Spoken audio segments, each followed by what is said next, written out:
welcome to Conversations with Hannah. Today I am joined by our Select Board Chair, Beth Casavant, also one of my very best friends. And we're here to catch up on a few different topics. Yep. Thank you for coming on today. Glad to be here. I was just with you, was it not yesterday, Monday? What's today? Today's Wednesday. So Monday, we were together. You had invited me to be a speaker at Shrewsbury Rotary, and it was great to join all of you. It was nice to have you there. I'm glad you reminded me that you're not at the post office pub anymore, because I would have driven there. We're at Bohemia now, which is great because it brought us back to Shrewsbury. Yeah. After several years of being at the post office pub, and they have been so gracious. It's a great restaurant and very welcoming for those who might be looking for a good meal. Yeah, no, it was very nice. It's a great room for you guys to be in, and it was great to see everyone there.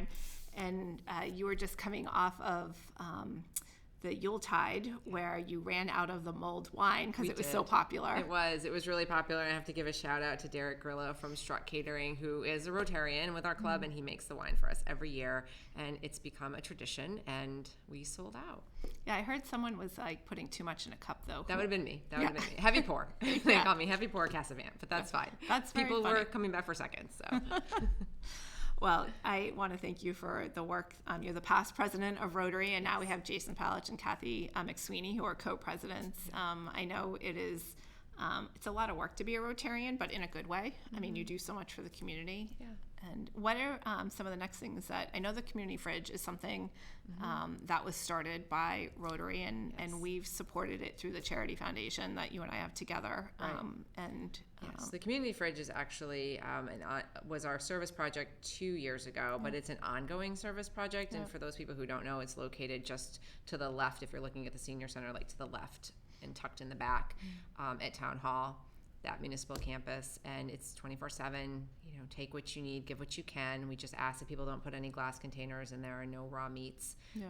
And there's a pantry section too, so things like toiletries and diapers and those kinds of items, paper goods, anything you use in your own daily life at home. People definitely use. I dropped some things off there last night, and the fridge was completely empty, and so was the pantry. And you mentioned the donation from the Hannah Kane Charitable Foundation, and that was used.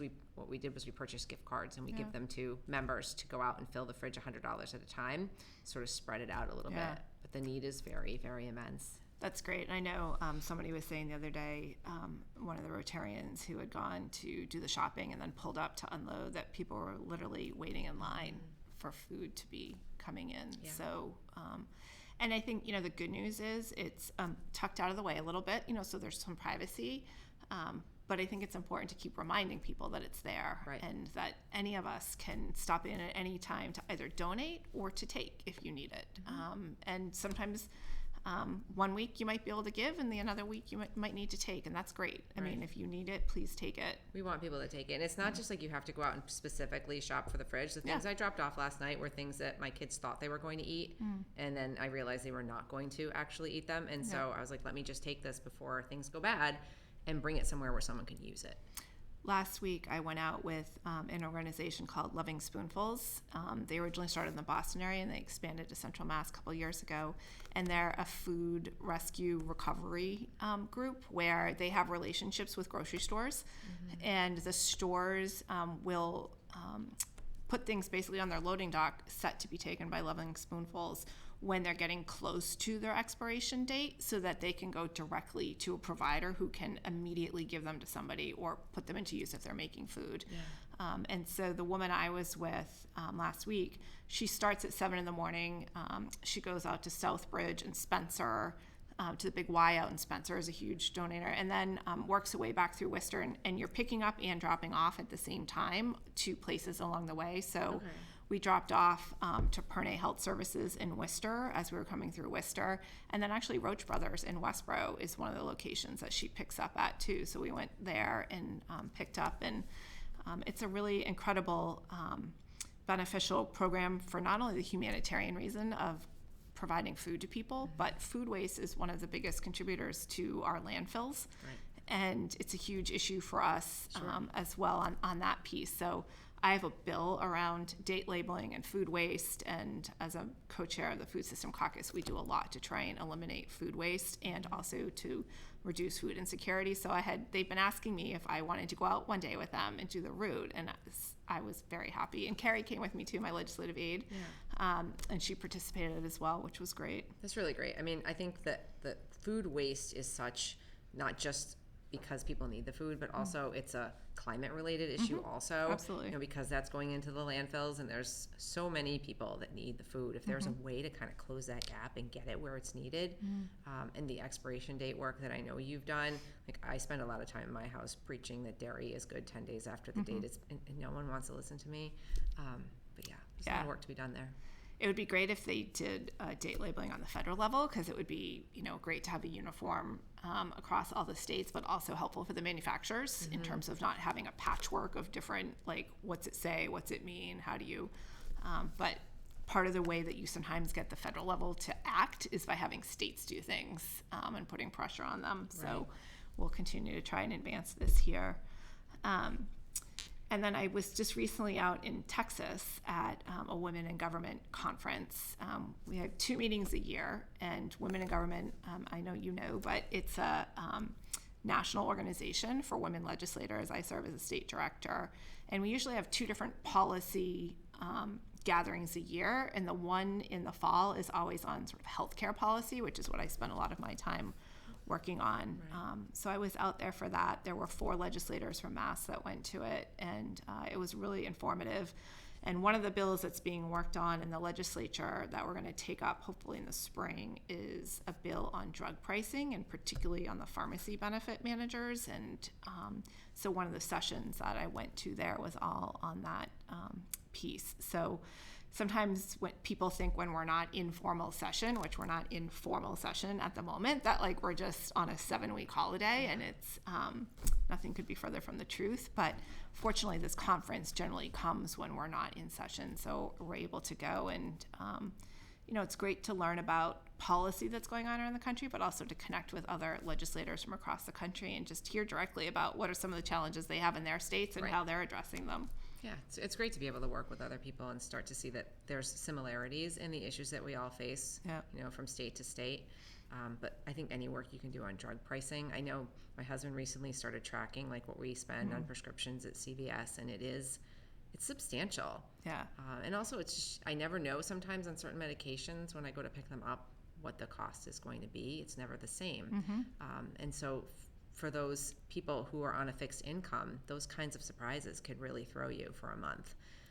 Oh, absolutely. No, it's a huge issue. And healthcare spending just continues to increase. And part of also what's happened is instead of employers paying for some of the increase to try and keep premiums down, it gets pushed on to sort of the out-of-pocket and your drug share cost. And so it's something, the Senate just passed a bill about a month ago when they were still in session to deal with it. And the House is sort of working on their own bill. And whenever we take that up and pass it, then there'll be a team of people that sort of negotiate the differences between the 2 bills and bring back something that we can vote on. But so I also wanted to mention, because I know that you hate to have it mentioned, that you are the recipient this year of the Shrewsbury Youth and Family Services, the Harry S. Cutting Award, and you were awarded that in October. It was both an opportunity to celebrate you and your service to the community, and also a donor appreciation event for SYFS, because there's so many amazing people and companies who help support SYFS, and so wanted to celebrate them as well and thank them.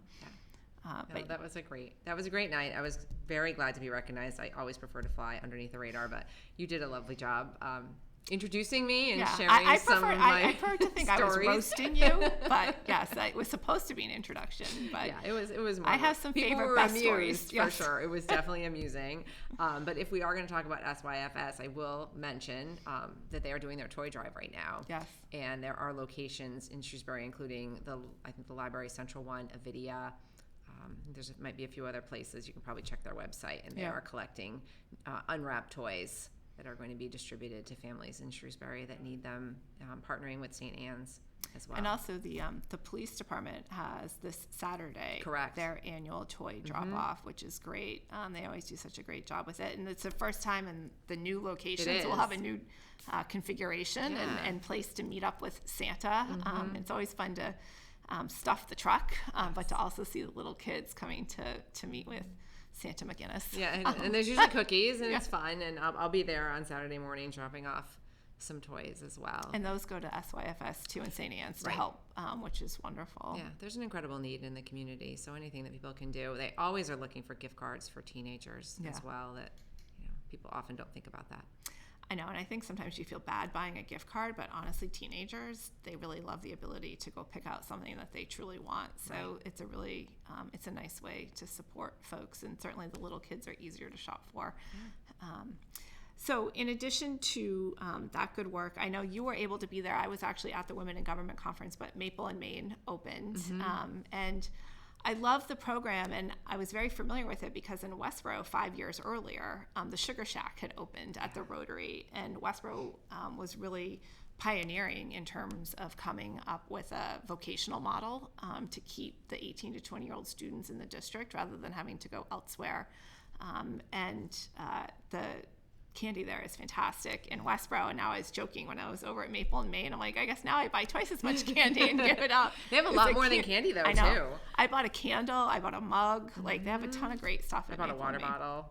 Yeah, they have some great things, and it's always just fun to go in and see the students and buy something, pens, stickers, magnets, whatever. And they're having a pop-up, I think, tomorrow. Yeah, the 7th. Which will be great. And we also, through the charitable foundation that you and I do together, we donated $1,000 to support the RISE program. And really just, I'm so happy to see that program in Shrewsbury. It's such a great use of that building right in the downtown. It is. And the kids, when I went in, I went in last week or 2 weeks ago now and visited on a Monday and went in and saw them in their educational setting. And then when the store reopened a little while later, I went back in and did some shopping. Good. And it was I'm really sure they love cute. that. Yes, I have a couple Christmas presents for people too. Yeah, it is. It's very fun to go in and shop. I hope people take advantage. They have clothing too, like Yep. Shrewsbury t-shirts and sweatshirts, and it's a lot of fun stuff. Yeah, I did get stuck on, I wasn't sure, the sign language. They have the t-shirts with, and it said Shrewsbury, and it took me a moment. I don't think I realized that that's what it said, to be honest with you. Yep. And before I actually realized it, one of the students told me because they were so excited about the shirts. And I was like, I think I would have gotten there eventually. But yeah, there's so much going on locally, and it's really nice to have all of the different events this time of year to bring us together and to sort of celebrate the community that we have here. And you know, on the state level, the Globe and Herald, I think, have both done editorials on how they're calling this like our least productive session opening ever. Yeah, they're not kind. No, to well, the legislature they're not right wrong now. either. They're very right. But one of the things I know that people have been probably reading about was a difference between the Democrats and the Republicans on a closeout fiscal year 23 budget. I talked about this at Rotary the other day because I said sometimes what you read in the news just makes it seem as if it's like a Republican versus Democrat issue. And what we were concerned about and continue to be concerned about is the fact that, you know, we have right now over 7,500 families in the emergency shelters in Massachusetts. And those are hotels and motels.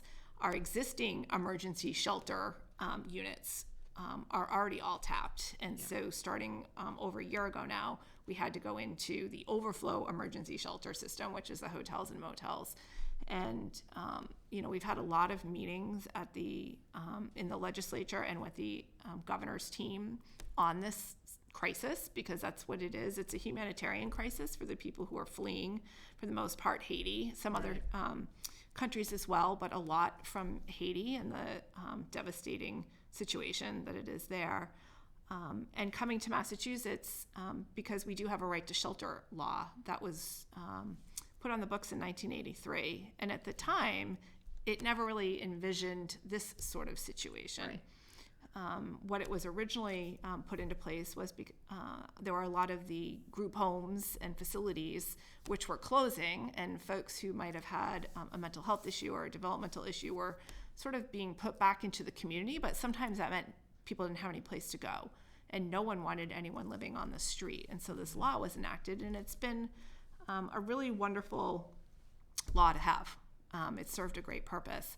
But right now we're finding ourselves in a situation where we have so many folks coming here that we don't have any place for people to go anymore. We've tapped out on the hotels and motels. And the governor's team says that if we don't do something, we're at 7,500 families right now, and we would be at almost 14,000 families by June.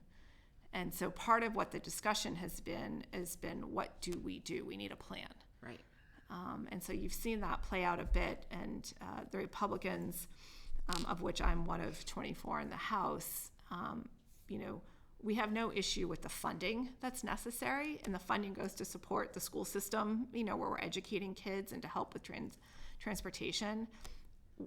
But it's an opportunity to talk about the fact that there's no larger plan other than just funding to tackle this issue. You can't live in a hotel forever. I mean, I've read a couple of stories in the Globe just recently that kind of takes you behind the scenes of what it's like to live in a hotel room, and some of these people even have their pets with them. It's just not sustainable.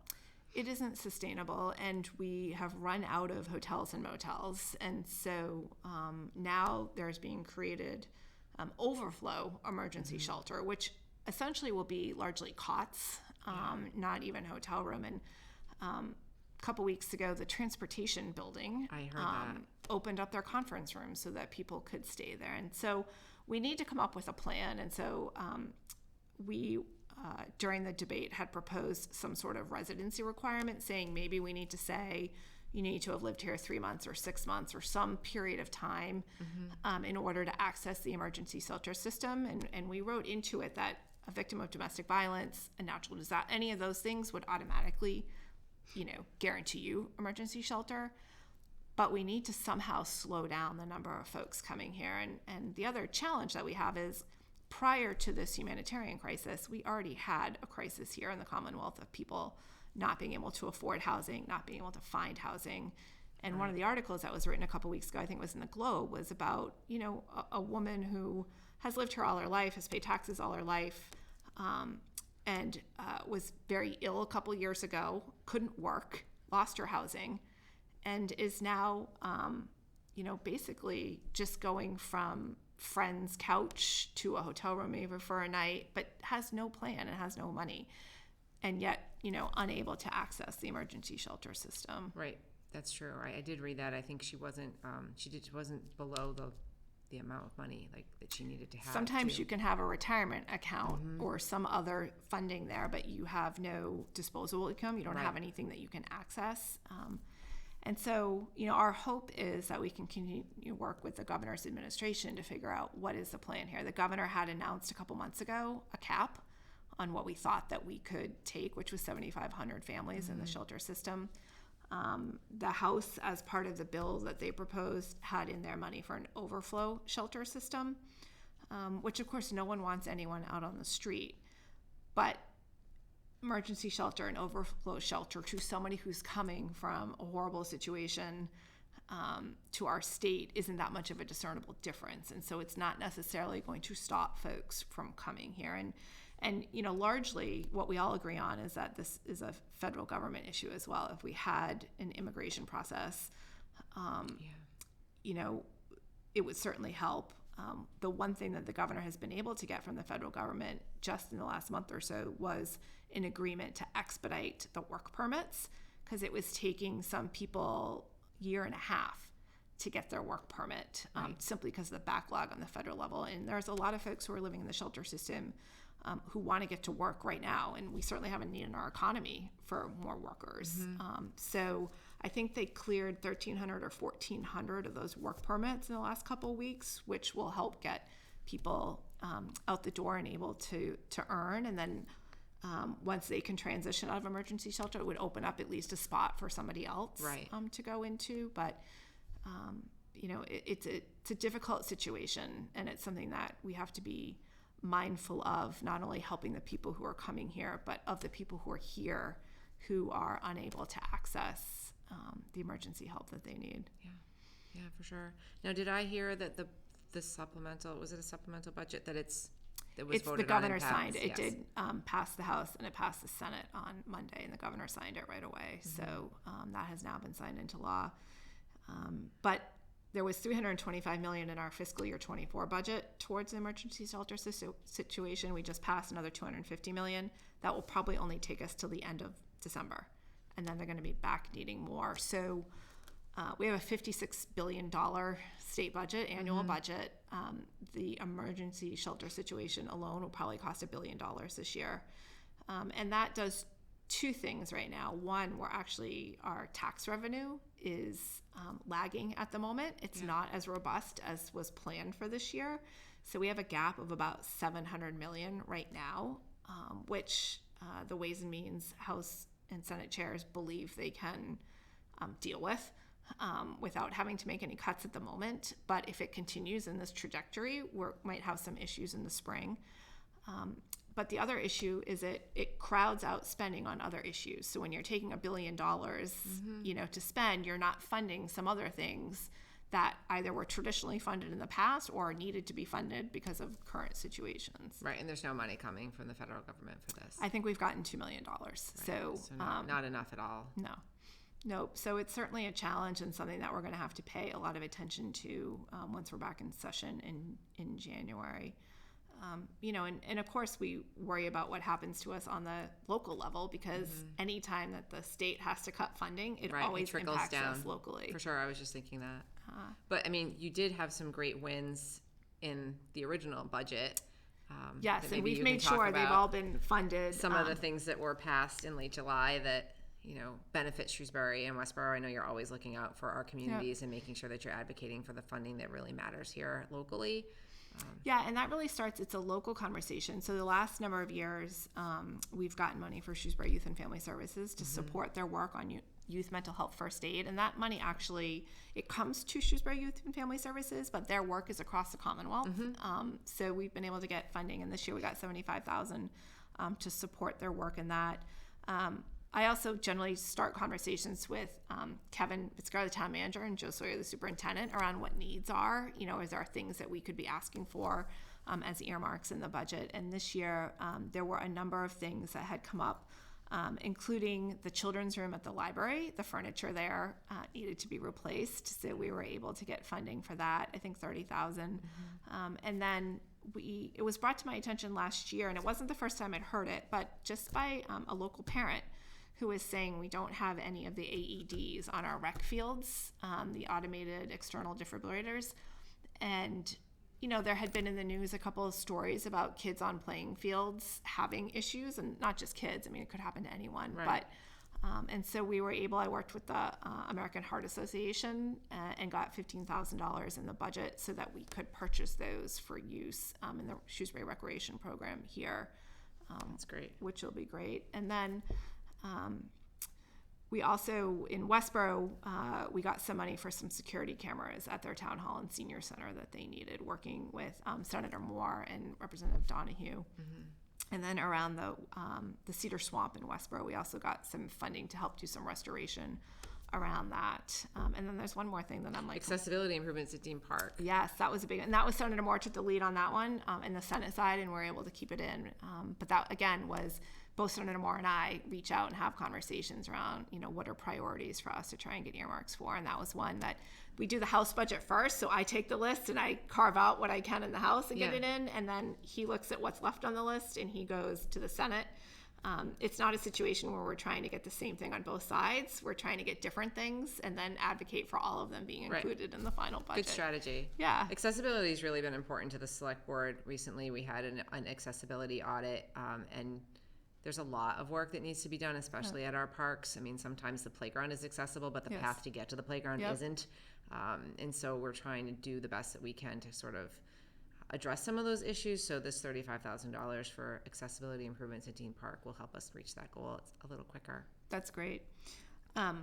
Another piece of legislation that we did pass this year is in conference committee right now between the House and the Senate, and I'm serving on the conference committee, is a bill on salary wage transparency. So a number of years ago, 2016 or 2018, we passed a bill on pay equity, trying to address the difference in pay between not only men and women, but then even within women, when you carve out white women, black women, Latino women, it's different, even among those groups. And so the pay equity legislation from a few years ago basically said that companies can't ask you about your pay history. If you're sitting here and you're applying for a job and you're in a conversation with somebody, the employer can't say to you, so how much do you get paid now? And part of that was because a lot of times women they're already getting paid less. And right. So then you're just sort of perpetuating that forward.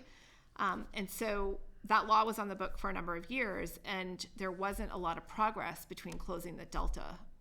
And it was I think for every dollar a man made, it was 70 cents a white woman made, and then corresponding lower for black women and Latino women.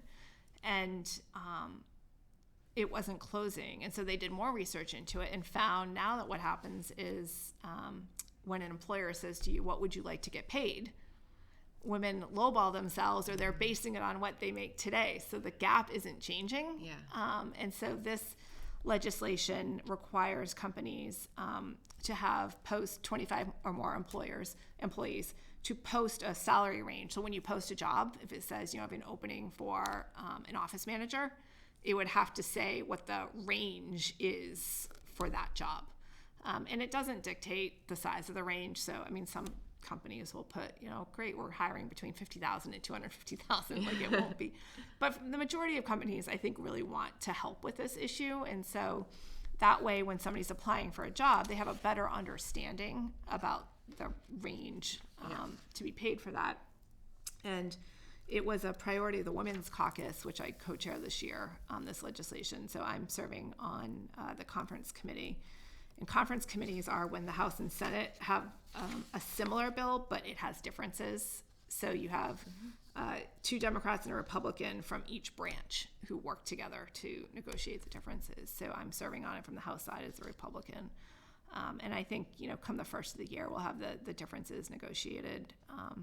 But it was also an instance of where we worked with the business community on this.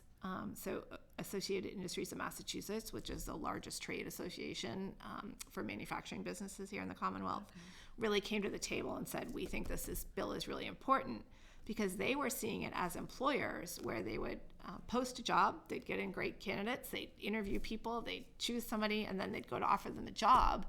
And the person would be like, oh, that's a lot lower than I thought the position was going to be. I'm not going to take the job then. So they saw it as a way to help eliminate that situation. So if they're bringing people in and they're interviewing, they clearly know what the range of the job is. So it was a great instance where, everybody wants to end up in the same place and is working hard towards it. Yeah, good collaboration. Yeah, for sure. Stakeholders. So when we look back on this first year of the session, one of the things that I was really excited that we were able to get done legislatively was just over $1 billion tax cut. And interestingly enough, it's something that Governor Charlie Baker and Lieutenant Governor Karen Polito had proposed when they were in office that we didn't get a chance to do. But fortunately, Governor Healy filed it when she came into office, seeing it as a huge competitiveness issue for our state. And we were able to pass it in both the House and Senate. A conference committee negotiated the differences in September. That bill was signed into law, and there's a lot of great things to it, but unfortunately we've run out of time, so I can't tell you any of them. So on the next episode you can do a whole episode on tax relief. Yeah, but what's really excited about it is it actually hits almost everyone in the state. There's something in it for everyone, which is what our goal was, not to just reward one sort of group of people, but to make sure that everyone from seniors to businesses, to people who are living, just over the poverty line, are able to find some tax relief in here. So thank you for joining me. Thank you for doing all that you do in the community. It's great to be here. Thanks for having me. I appreciate catching up together. Catch us next time on Conversations with Hannah.